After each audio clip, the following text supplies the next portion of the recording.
Welcome sa Dries TV. Kung interesado ka sa ganitong news, huwag kalimutang isubscribe ang ating YouTube channel. Maraming salamat! So ayun, welcome back again sa ating YouTube channel mga kakimpaw, and sa update nating ito, ang pag-uusapan natin ay tungkol sa mga importanteng kaganapan kina Kim and syempre kay Paula Avellino. Pero bago po ang lahat, maraming salamat sa inyong patuloy na pagsuporta at pagsubaybay sa mga daily update natin. Kaya naman bilang pasasalamat, narito po ang mga napili kong komento patungkol yan sa naging previous update. Unang komento mula po ito kay Ginang Juanita Reyes. Sabi niya, tama lang kung totoo nga yung kinita ng Kim Pao kasi sa tingin ko, kalahati or 3/4 na mga tao ay mga Kim Pao. Nako, baka pakalat lang ng mga tao walang magawa sa buhay kundi i-bash ang Kim Pao. Maraming salamat po sa komento, Ginang Juanita Reyes. Yes, tama po kayo. Halos lahat Kim Pao po ang nag-attend sa ASEP Vancouver. Kalahati or 3/4 mga ka-Kim Pao ang supporters doon ni Kim and syempre kay Paula Avellino. And hindi po biro yung 336 million mga ka-Kim Pao ha. Ganon po kalaki ang kinita ni Kim and Paula and syempre ng mga kasamahan po nila na star.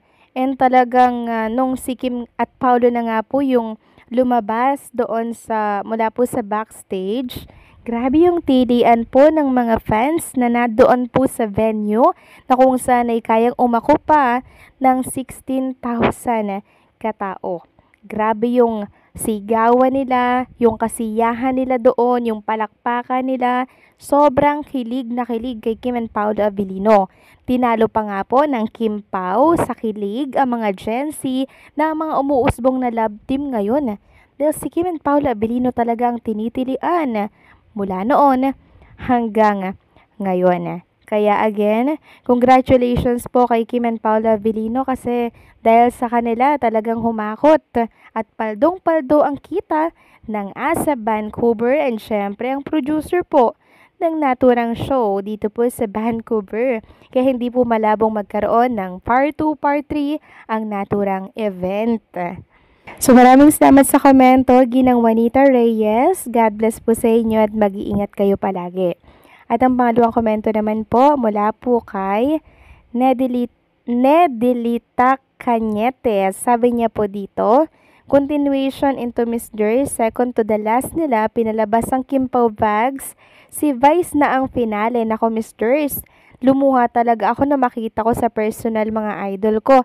Lalo na nang masaksihan ko ang audience na siguro 3/4 ng Coliseum ang nagstanding ovation sabay sigaw ng Kim Pao. Kim Pao, Kim Pao. Ang saya-saya ko Miss Dries. Kahit malaki na gastos ko dahil mahal din naman ang plane ticket plus hotel, pero baliwala sa akin yon compare sa kaligayahan na naramdaman ko. Mayroon nga sana akong pasalubong sa Kim Pao from product from Alaska pero wala talaga akong paraan kung paano ibigay dahil nagmamadali na rin kaming umuwi sa hotel dahil 11:30 at nag-start ng 8 p.m. at napakalakas pa rin ng ulan.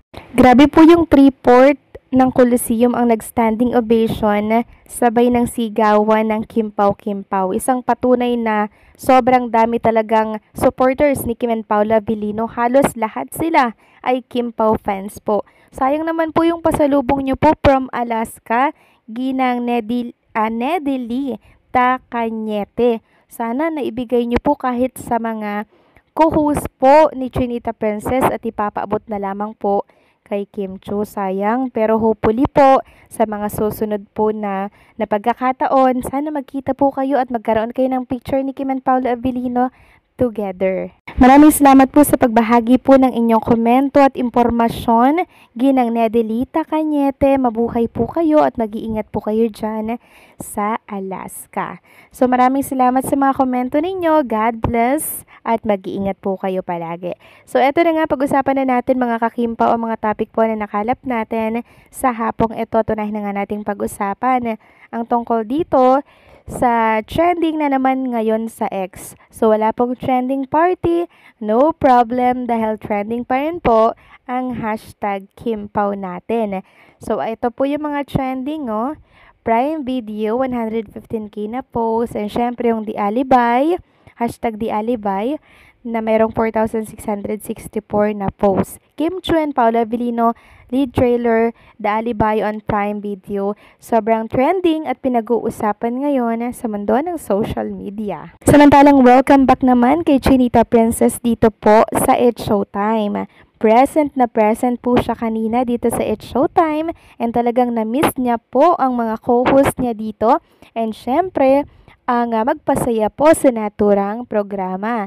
And kanina nga din mga kakimpaw, nag-promote na din po si Kim Chu ng series nila para po yan sa Prime Video na mapapanood by November 7 and syempre narinig ko nga din po na binanggit ni Kim Chu ang pangalan po ni Paolo Avellino. So, available po ang series na yan by November 7 in 240 countries and territories worldwide. Samantalang next topic naman tayo, pag-usapan natin itong isang ganap pa kay Chinita Princess.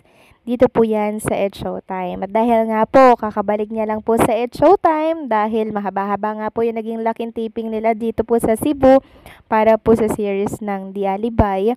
Eto at inasar na naman po si Kim Chu na mga kuya niya, si Bong Navarro, and syempre si Jong Hilario. Talagang binoking po nila si Chinita Princess ng live na live. Kahit na si Bong, si Jong kasama po dito sa Vancouver, parang alam niyo yun, parang ngayon lang sila nagkita ni Kim Chu, mga kakimpaw.